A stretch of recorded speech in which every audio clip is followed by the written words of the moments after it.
Well, here's what I want to do real quick. Okay. I came up with a few examples so that people can get their arms around of entitlement. Some of it's pop culturing, some of it's personal. Okay. Sure.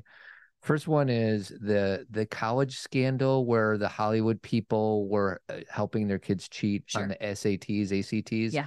I assume that would be a good example of entitlement, pop culture entitlement. It right? would. And just to add, just to like throw something in there to kind of shake it up a little bit, I really have read so much about that after, because, you know, obviously Lori Loughlin ended up going to prison for a little bit, as did her husband, and Felicity Huffman did too. Like they're all done with their sentences and we're moving on. But I've read so much about it since then. And the unfortunate part is we look at them and we say what entitled people those people are. Yet they live in a culture where they thought that was normal. They thought that was like paying for a tutor for the SAT. Now, I'm not saying we need to feel sorry for them, but they really were like, this guy who was selling this to them, who gave them these options, they knew other people who had used them. They thought this was like just as typical as now. We can question that when someone's cutting and pasting your kid rowing when they've never rowed before. Like, I think there are lines here where we're like, okay, now you're getting, you know, this is not somebody else's fault. Yeah. But it's interesting, depending on where we live, what we think we're owed.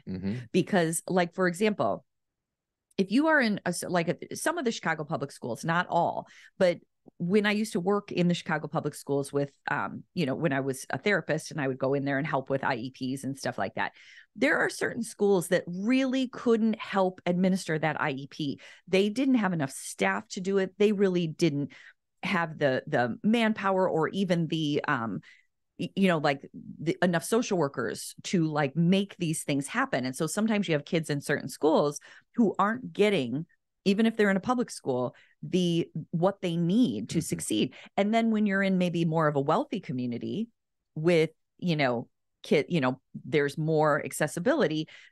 Things like IEPs or things like getting your needs met, we insist on it and we hire more staff and, you know, we have more of a voice in that. And again, I'm not saying either is good or, well, I know what's good or bad. Like, obviously we want all the kids in every area, including Chicago, to have all their needs met.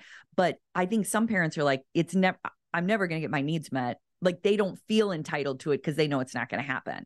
Whereas in certain communities, there's a sense of course, this should happen. Yeah. So I'm using that as an example of, depending on where you live, your expectations are different. Yeah. So that could show up as entitlement. Well, and we live in a nice suburb of Chicago. And then there are, you know, plenty of places that are much wealthier than our, and plenty of, you know, if you're in this country, even the poorest of the poor in this country is probably more wealthy than the average person in the world. Correct. Because there's so many things that, but I just want to rattle off a few different examples that I wrote down, and then you can go in any of the directions. Okay. Apparently there's something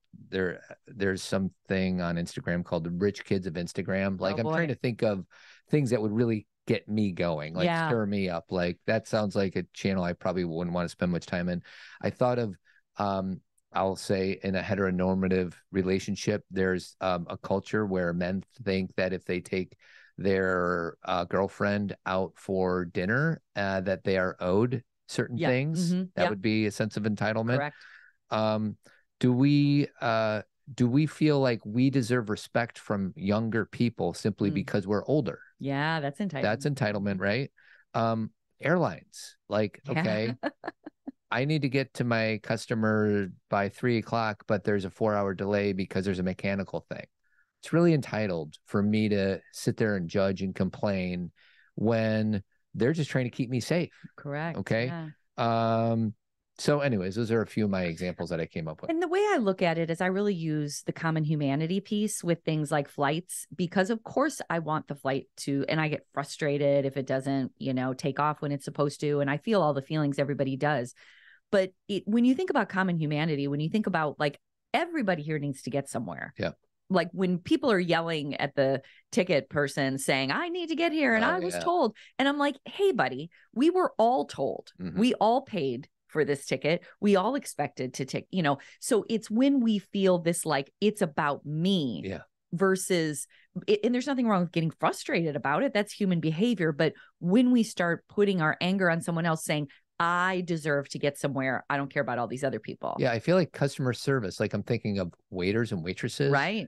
Airline, the people at the little kiosk getting you to check into your plane. Right. Oh, what they have to deal with in a day. I can't. Can you imagine? Because that's just like breeds entitlement. Right. And I also want to wave my hand. There's times, but usually even when I'm really kind of like mad or grumpy that I'm not going to get to where I want to go, or the food comes out cold or whatever, it's usually the person I'm talking to is not the person that's responsible for it. Exactly. So you don't want to take it out on this other person that had nothing to do with the mechanical thing on the plane, or had nothing to do with my steak being cold. So these are examples right here. These are real life examples that our children watch. Yeah. So they notice when we're driving, if we're calling everybody else on the road jerks, they notice how we treat waiters, waitresses, customer service, flight attendants, other people that we pass by. They are watching what we believe.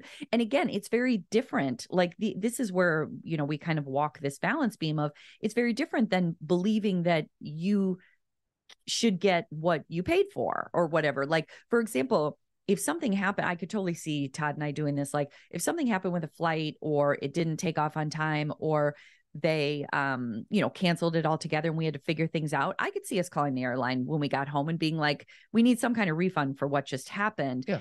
But it's less about entitlement, more about, we didn't get from you what we said. You can ask for a refund without being a jerk. Correct. And same thing with, when your food comes out cold or it's wrong. We were just at brunch yesterday, and our friend that we were with, his came out wrong. And at first he questioned it, and then it became a thing. And he was like, you know what? This is fine. He's like, I'm actually fine with this. And I loved that. Yeah. I loved that. I mean, it was beating it anyway. He's like, yeah, this is good. Like at first he asked, like, is this really what I ordered? Like, it's okay to ask for what you need. But there's also a point where you're like, you know what? This isn't that big of a deal. Once again, it's not what, it's how. Correct. From what energy are you trying to get your needs met? Yeah. And if you're just if you're trying to villainize the other, right, then that's not a good thing. And I think with our kids, it's not just the huge thing is our behavior in those situations. Like, how do we treat people? How do we respond to people? How do we talk about people? And then it's also having conversations about that. You don't have to be like, did you notice how I talked to you? You don't have to be so like teachy about it, but it is interesting in those situations to point out what you just said, where if you're with your kids and the waiter brings out something and it's wrong, or they have to change it, or it's cold, saying to the kids, you know what, I know it's not our waiter's fault that happened. There's a lot going on, and it may not be anyone's fault, but I just need to at least say this because, I would like to have the food I want. But you like kind of temper the experience with your kids where you give them all sorts of viewpoints. And I think those things those are the things that create a sense of compassion and understanding for other people, a wider lens. I think we had a episode where you and I both could have been entitled, and I'll say it real quick. One of our kids is in speech, and they get these critiques, and the critique came back as if she did a very good job, but she got ranked like really last or whatever. And I think you and I are both like, whatever. It's fine. But there was like a part in me like, no. There was a mistake here, and I need my kid to be recognized properly. Right.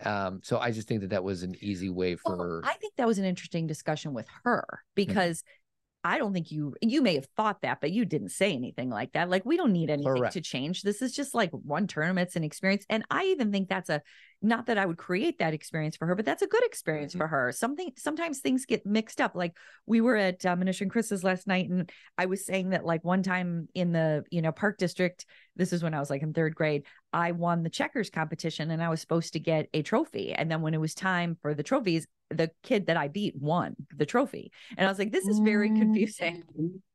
That's what I say. What was that kid's name? I don't even remember, because it was all the schools together. Like, I didn't know. I knew my school, and I remember being like stunned because I had been told, oh, you won, and then I don't remember if I talked to my parents about it or whatever, but I kind of felt like there was maybe this is now my adult perspective. I don't know if I felt this way in third grade, but I understood there was probably something like it sometimes things can get dropped, or information doesn't get passed along. Like and that it doesn't always feel fair, but it's an interesting experience to have. That's where I was going. Yeah. The idea of fairness. Yeah.